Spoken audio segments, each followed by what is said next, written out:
Since we're talking about economics and experience, let's discuss funding. My campaign was powered by 70,000 small donors. Average donation, $22. Your last campaign, Mr. McCarthy? Powered by Chevron, Goldman Sachs, and Blue Cross Blue Shield. Average donation, $10,000. It's interesting hearing lectures about economics from someone who was mixing drinks just 2 years ago. The Republican side erupted in theatrical laughter, the kind of forced guffaws that follow the boss's bad jokes. By his third term, McCarthy had mastered the Washington two-step. Talk like a populist, vote like a plutocrat. He'd rail against special interests in district town halls, then fly back to D.C. on private jets funded by those same interests. He'd promise to fight for hard-working families while voting to gut their health care. The primary campaign against Joe Crowley should have been impossible. He was Queen's Democratic Party boss, fourth in House leadership, with $3 million in corporate money. She had $300,000 raised from small donors and a campaign run out of a paper bag. He had the establishment. She had enthusiasm. He had consultants. She had conviction. The smart money said she'd lose by 40 points. "You've been here 16 years, AOC continued, her voice gaining power without gaining volume. 16 years. That's 5,840 days. Name one bill, just one, that you've passed that helped working families afford health care. June 26, 2018, primary night, the earthquake.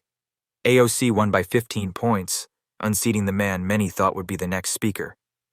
The political world convulsed.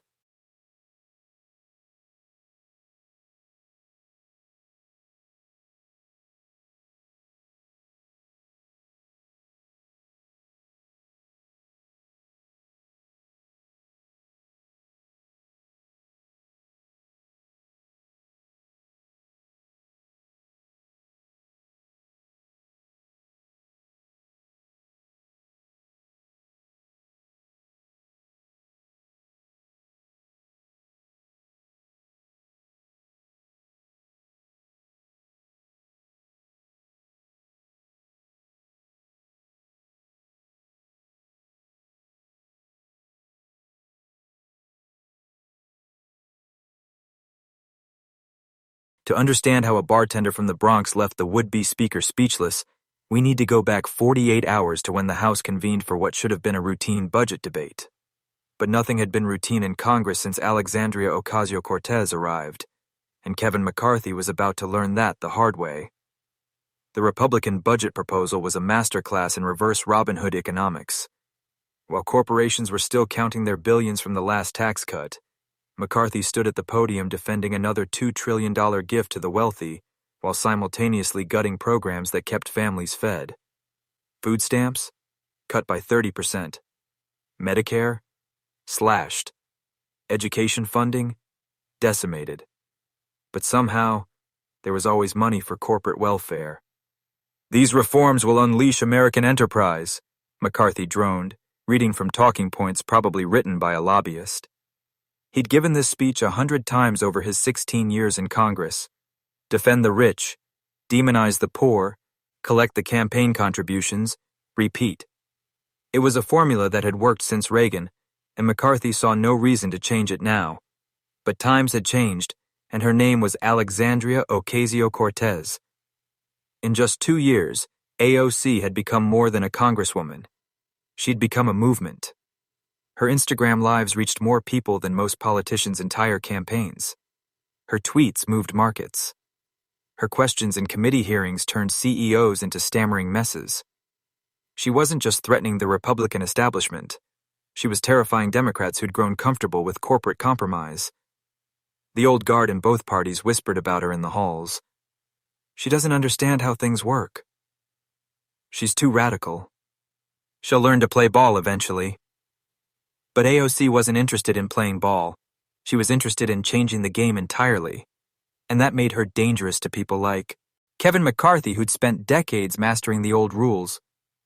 The tension between McCarthy and the squad, AOC, Ilhan Omar, Ayanna Pressley, and Rashida Tlaib, had been building like pressure in a volcano.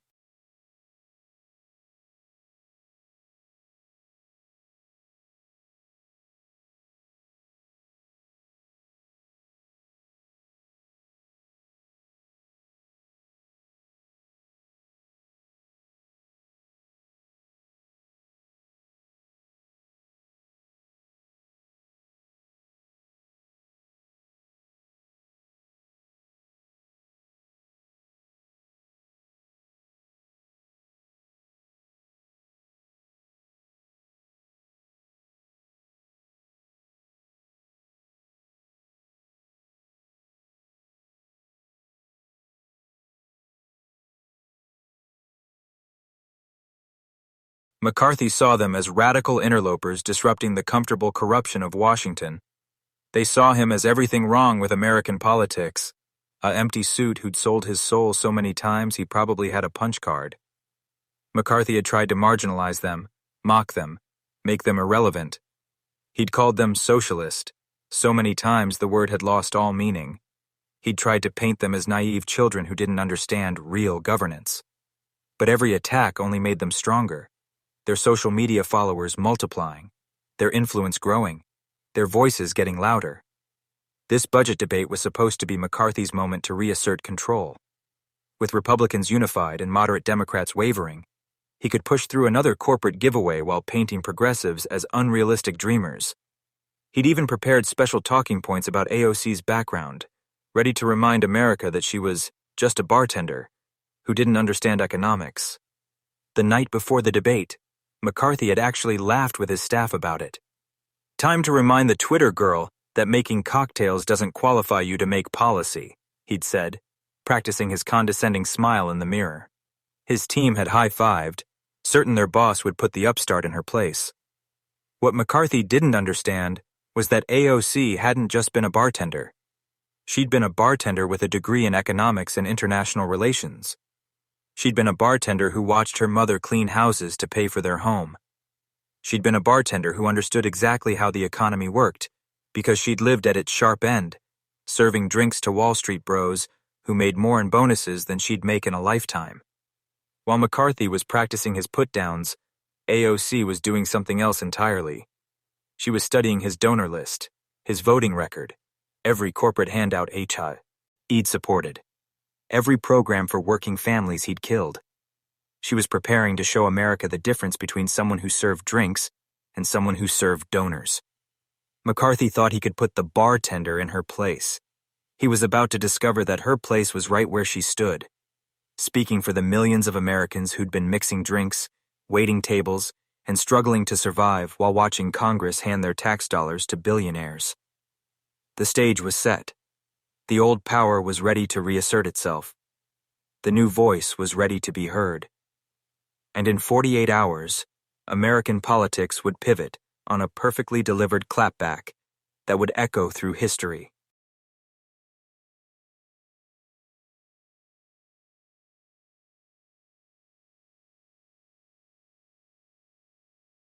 While McCarthy was climbing ladders in the swamp, a young woman in New York was working doubles and dreaming of change.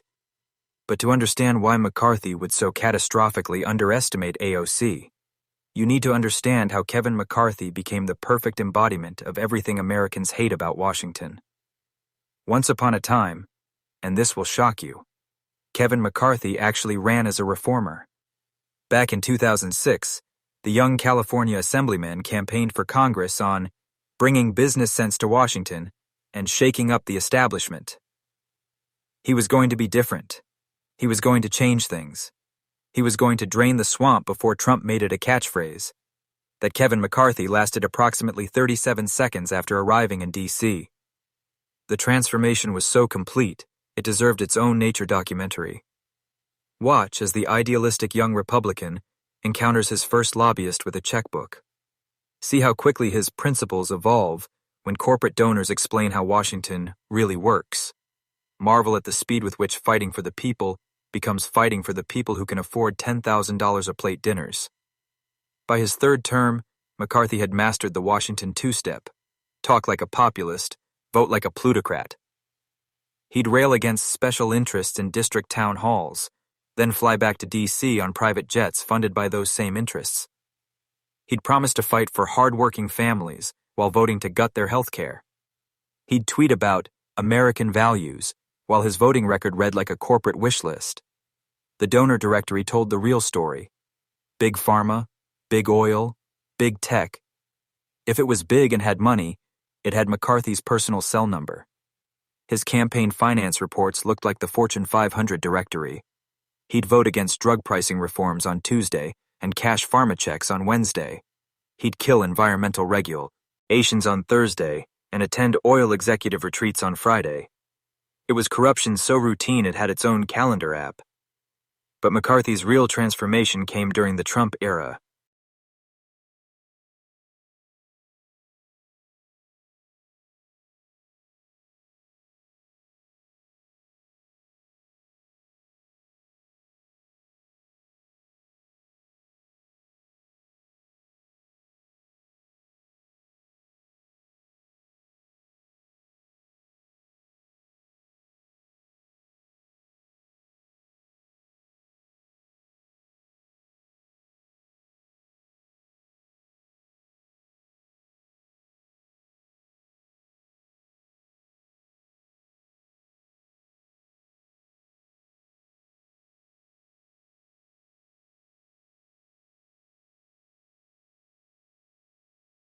Here was a man who'd privately called Trump Putin's puppet, suddenly becoming his most servile footstool.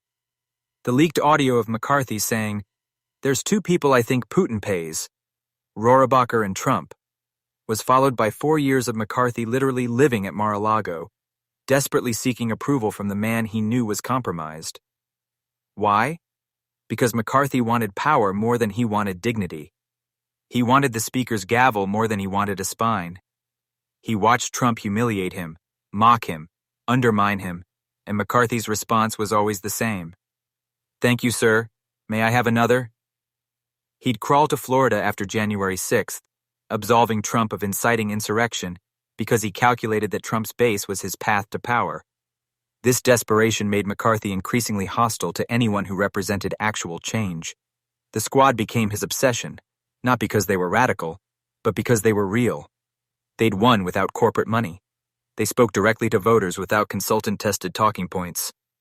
They used social media like natives, while he used it like a grandfather who just discovered emojis. They represented everything he'd pretended to be before Washington digested him. His attacks on young progressives grew more vicious as his relevance faded. He'd mock AOC's bartending background, forgetting that most Americans related more to someone who'd mixed drinks than someone who'd mixed with lobbyists. He'd attack their policies as unrealistic while defending tax cuts that ballooned deficits. He'd call them radical, while his own positions were so corporate-friendly, they made the Chamber of Commerce blush. But McCarthy's fatal flaw wasn't his corruption or his cowardice. It was his generational blindness. He literally could not comprehend that anyone under 40 might be smarter than him. In his mind, politics was about time served. Dues PS, ID palms greased. The idea that a 29-year-old bartender could understand economics better than him? Impossible. The concept that authenticity might matter more than seniority? Incomprehensible. He saw AOC's youth as weakness, her working-class background as disqualifying, her social media fluency as frivolous. He couldn't grasp that she'd connected with millions precisely because she wasn't like him. While he was memorizing donor names, she was memorizing constituent stories.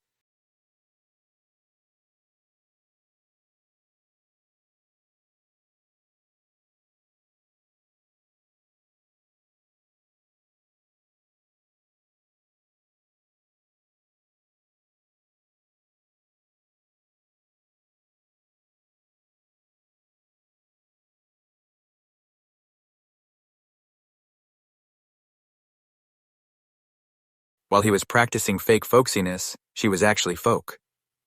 Walking into that budget debate, McCarthy embodied everything wrong with Washington: the corruption, the cowardice, the complete disconnect from regular Americans. He'd spent 16 years in Congress becoming exactly what voters despised: a swamp creature so thoroughly corrupted, he couldn't even remember what clean water looked like. He thought his seniority gave him authority. He thought his donor money gave him power. He thought his establishment backing made him untouchable. He was about to learn that when you've spent decades serving corporate masters, you forget how to fight someone who serves the people.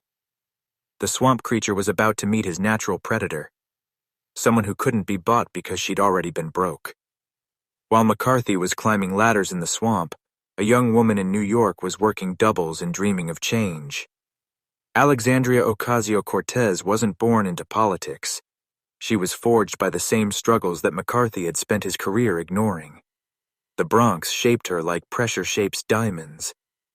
Her father, Sergio, an architect who'd fought his way up from poverty, died when she was 18, leaving the family facing foreclosure. While her Boston University classmates worried about internships, Alexandria worried about keeping her mother's home. She watched her mother Blanca clean houses and drive buses, dignity intact despite a system designed to break it. This wasn't abstract economic theory. This was survival economics, learned in real time. After graduation, she moved back to the Bronx and entered the American hustle that McCarthy called opportunity, but workers called hell. Bartending at Flat's Fix Taco Bar, waitressing, working 18-hour days where Wall Street bros would tip her with the same money they'd stolen from her community through financial fraud. She'd serve drinks, too, people who made more in bonuses than her entire neighborhood made in years, then go home to help her mother fight foreclosure lawyers. But here's what separated AOC from millions living the same struggle. She didn't just endure inequality, she studied it. Between shifts, she was reading policy papers. During breaks, she was analyzing why the Bronx had some of America's highest asthma rates. After closing time, she was connecting dots between campaign contributions and congressional votes. She wasn't just mixing drinks. She was mixing activism with education, building an understanding of power that no Ivy League degree could provide. The 2016 election broke something loose in her. Watching Trump win while establishment Democrats shrugged, she realized waiting for change meant waiting forever.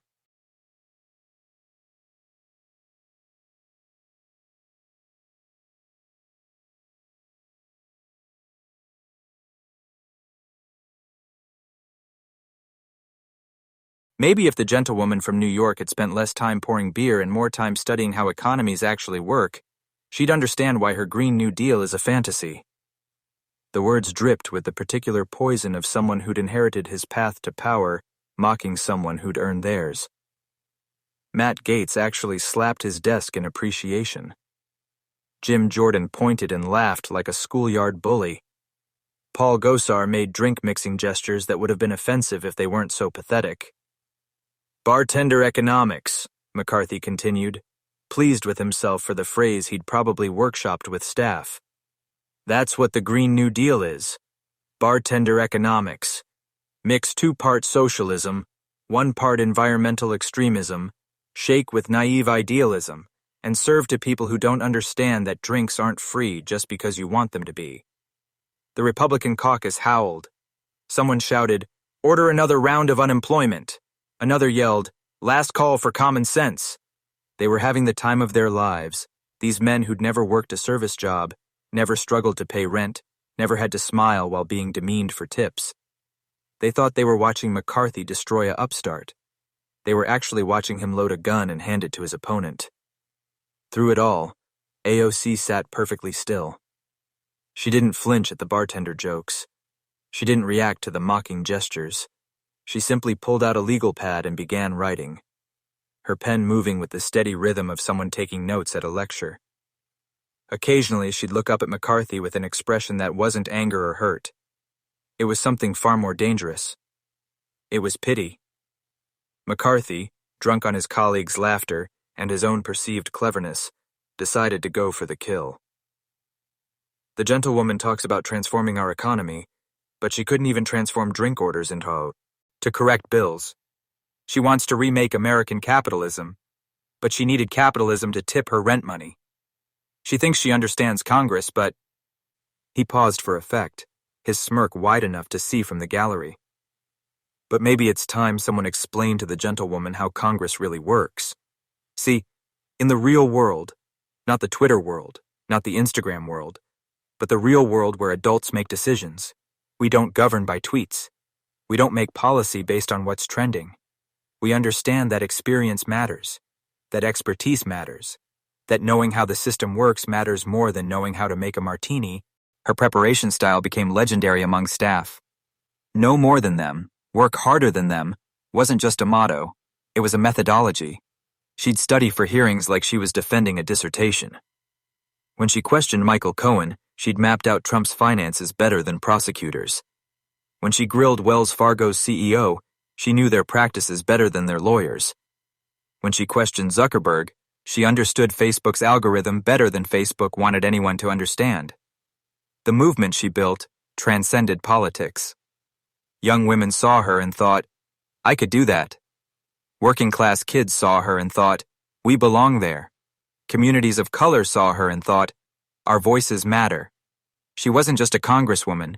She was proof that the system could be cracked by those it was designed to exclude. But perhaps most importantly, she never forgot where she came from. The bartender who'd struggled to pay rent was now fighting for rent control.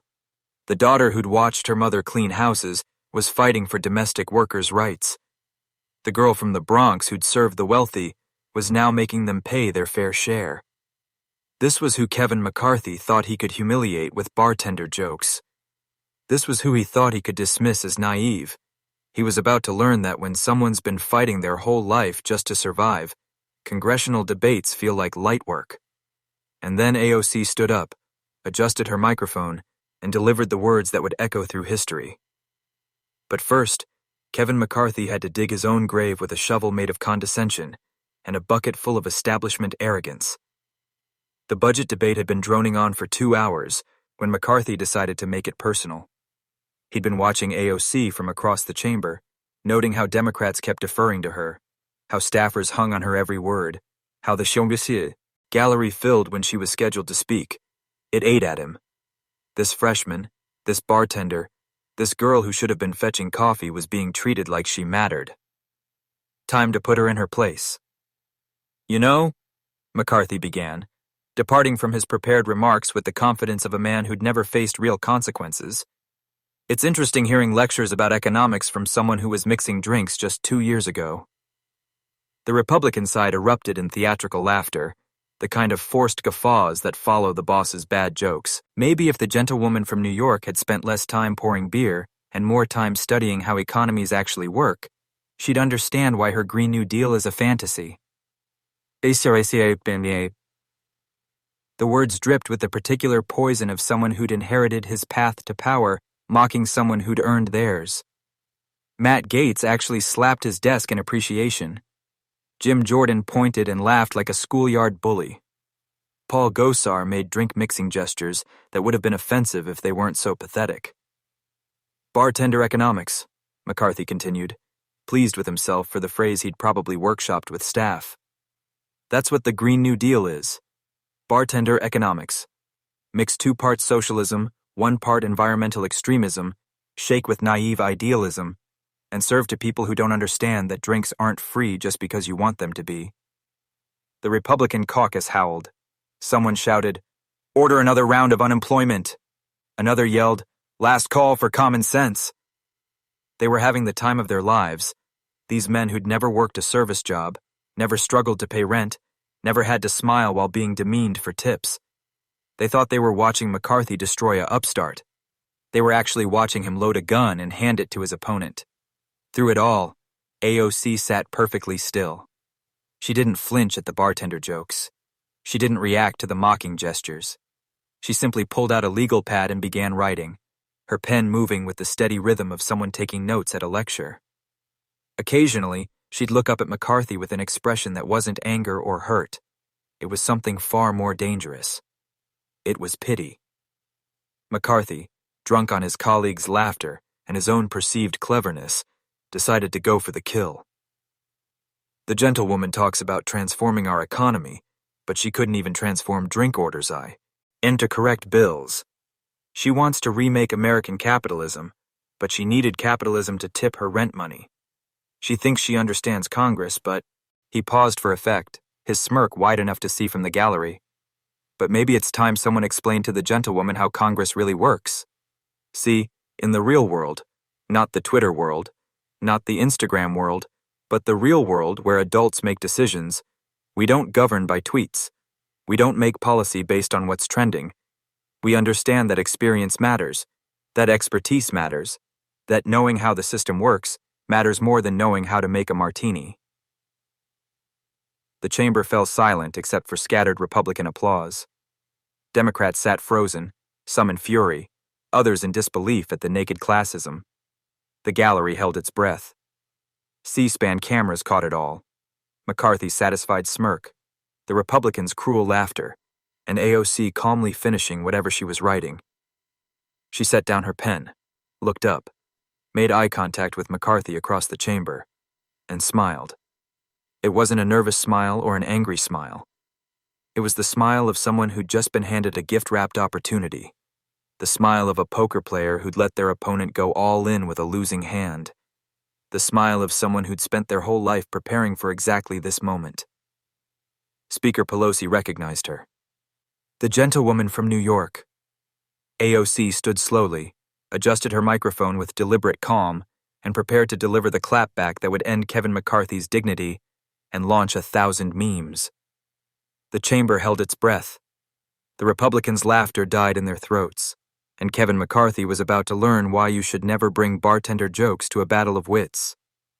I may be new to Congress, but I'm not new to struggle, AOC began, her voice carrying the quiet authority of someone who'd waited their whole life to say what needed to be said. The chamber, which had been roiling with Republican laughter moments before, fell silent like a classroom when the real teacher walks in.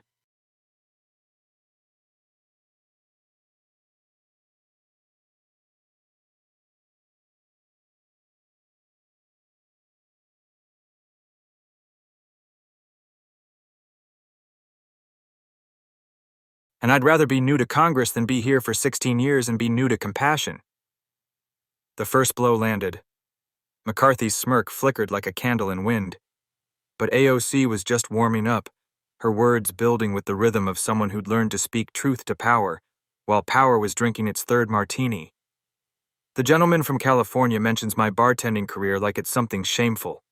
But let me tell you what I learned behind that bar. I learned how to listen to people's problems. I learned how to work 18-hour days. I learned how to serve others with dignity. And most importantly, she paused, eyes locked on McCarthy. I learned the difference between serving people and serving yourself. She pulled out a single sheet of paper, with the theatrical timing of someone who understood that politics was performance art with purpose. Since we're talking about economics and experience, let's discuss funding. My campaign was powered by 70,000 small donors. Average donation, $22. Your last campaign, Mr. McCarthy? Powered by Chevron, Goldman Sachs, and Blue Cross. Blue Shield. Average donation, $10,000. The Democrats started to stir. This wasn't going where McCarthy had expected. So yes, I mixed drinks. But at least I worked for my money instead of begging billionaires for it. The gasp that went through the chamber was audible. Someone in the gallery actually said, "Oh shit," loud enough for the microphones to catch.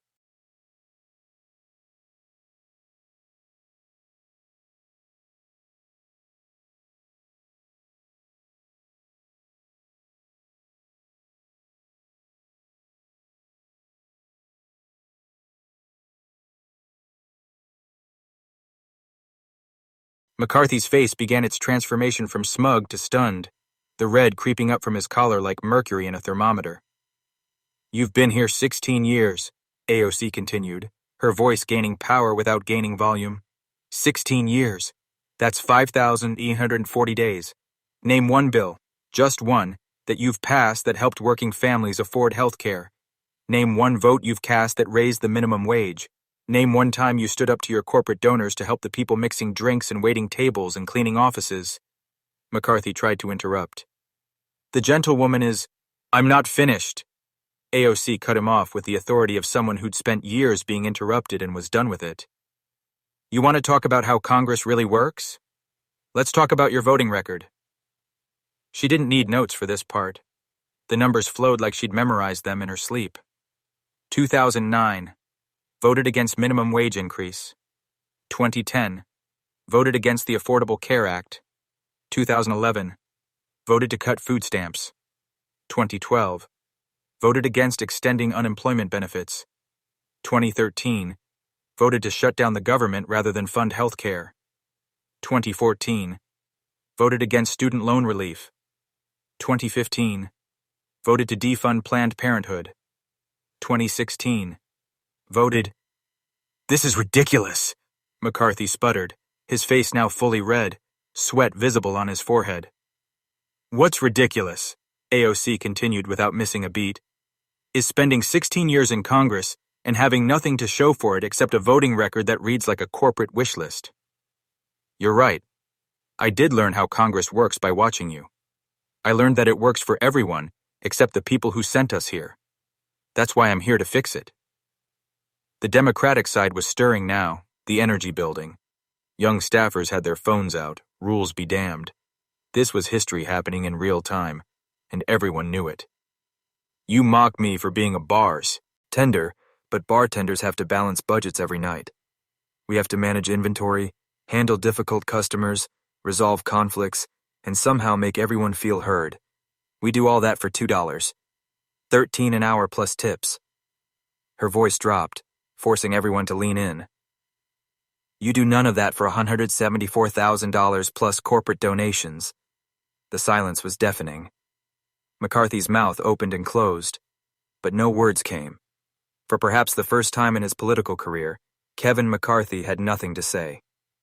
His prepared comebacks about socialism and naivety evaporated in the face of specific facts about his own record.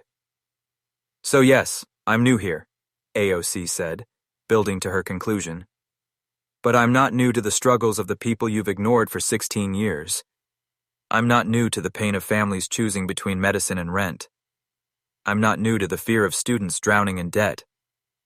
I'm not new to the exhaustion of working 3 jobs and still falling behind. She looked around the chamber, making eye contact with Republicans who suddenly found their phones very interesting. The old ways die when new voices rise. And we're not just rising. We're here. We're in these halls. We're at this podium. We're in your districts, organizing your constituents, showing them what representation actually looks like. And we're not going anywhere. The Democratic side erupted. Not polite congressional applause, but real appreciation for someone who'd said what they'd all been thinking, but been too cautious to voice. Young staffers were openly filming now, their phones capturing McCarthy's complete devastation.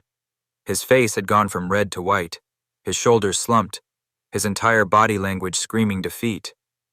AOC gathered her single sheet of paper, folded it carefully, and delivered her final blow with the casual precision of someone ending a conversation that was already over. Thank you for explaining how Congress works, Mr. McCarthy. Your example has been educational. She sat down to thunderous applause from her side and stunned silence from the other. Kevin McCarthy remained standing at his podium, speechless, looking like a man who'd just realized he'd brought a butter knife to a gunfight. The would-be speaker had been rendered mute by a bartender with a bachelor's degree and a backbone. The clapback heard, "Round the world" was complete, and somewhere in the Bronx, every bartender, every server, every working person who'd ever been dismissed by someone in a suit was smiling. But this was bigger than one viral moment. This was American democracy evolving in real time. Within seconds of AOC's mic drop, the internet transformed into a digital block party celebrating the public execution of establishment politics. #AOC destroys. Kevin shot to worldwide trending so fast, Twitter's algorithm probably needed a cigarette. The first clip hit social media before AOC had even returned to her seat. "At least I worked for my money instead of begging billionaires for it," became an instant classic, the kind of line that launches 1,000 memes and ends political careers.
Within 5 minutes, it had been retweeted 100,000 times, shared across every platform, and set to every possible soundtrack from Cardi B to Beethoven.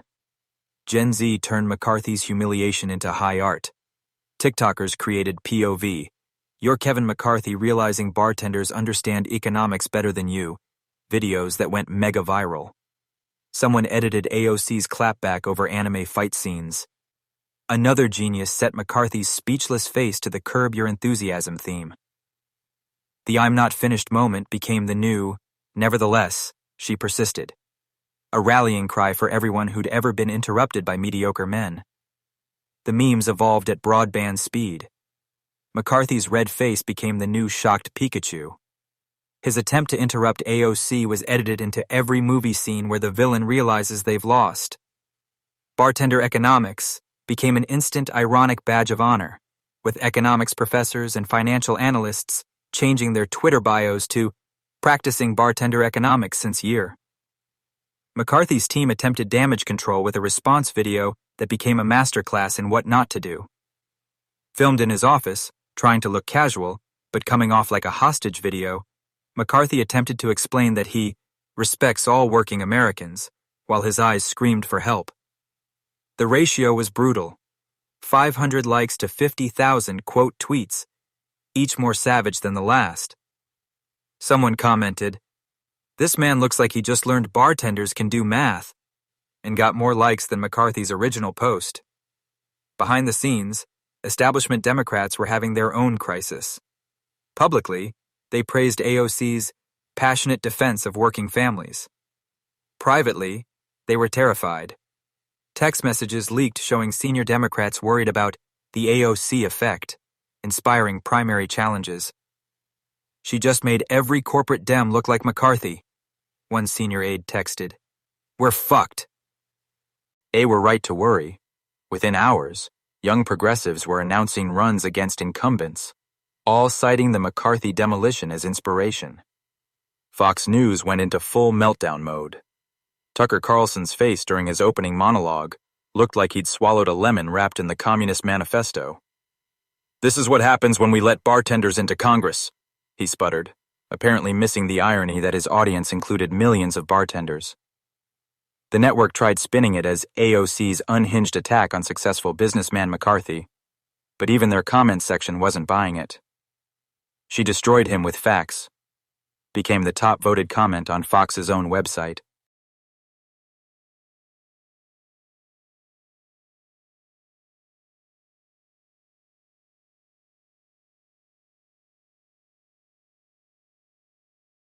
AOC's social media exploded like a digital supernova. Her Instagram followers jumped by 2 million in 6 hours. Her Twitter gained 3 million. TikTok videos featuring her clapback accumulated over 500 million views in 24 hours. She became the most searched politician on Google, surpassing presidents and presidential candidates. Young women were downloading her speeches as ringtones. Her campaign website crashed from donation traffic. The cultural shift was seismic. Late-night hosts scrapped their monologues to focus entirely on the destruction. "Kevin McCarthy got served harder than any drink AOC ever poured," Stephen Colbert quipped. Trevor Noah created an entire segment called Bartender Economics 101, explaining how AOC's service industry experience actually made her more qualified than most Congress members. Even Saturday Night Live rushed to write a cold open, with cast members fighting over who got to play AOC. Young candidates across the country started filming announcement videos explicitly citing the AOC moment. A bartender in Ohio, a teacher in Texas, a nurse in Oregon, all launching campaigns with the message, "If AOC can destroy the establishment, so can we." The Democratic Socialists of America reported their highest single-day membership surge ever. Political science professors reported students changing majors to run for office. But perhaps the most telling response came from working-class Americans who'd never cared about politics before. Bartenders posted videos toasting AOC. Servers shared stories of being dismissed by customers who looked like McCarthy. Retail workers, food service employees, gig workers, millions who'd been told they didn't matter suddenly had proof that they did. The bartender insult had backfired so spectacularly, it became a badge of honor. By midnight, #AOC destroys. Kevin had generated over 10 million tweets. News outlets worldwide were covering it as a watershed moment in American politics. AOC's clapback had been viewed more times than the Super Bowl halftime show. Kevin McCarthy's political obituary was being written in real time, 280 characters at a time. The internet had spoken, and its message was clear. The future had arrived, it had receipts, and it knew how to mix a perfect Manhattan while destroying your political career. But this was bigger than one viral moment. This was American democracy evolving in real time, and the implications reached far beyond Kevin McCarthy's public humiliation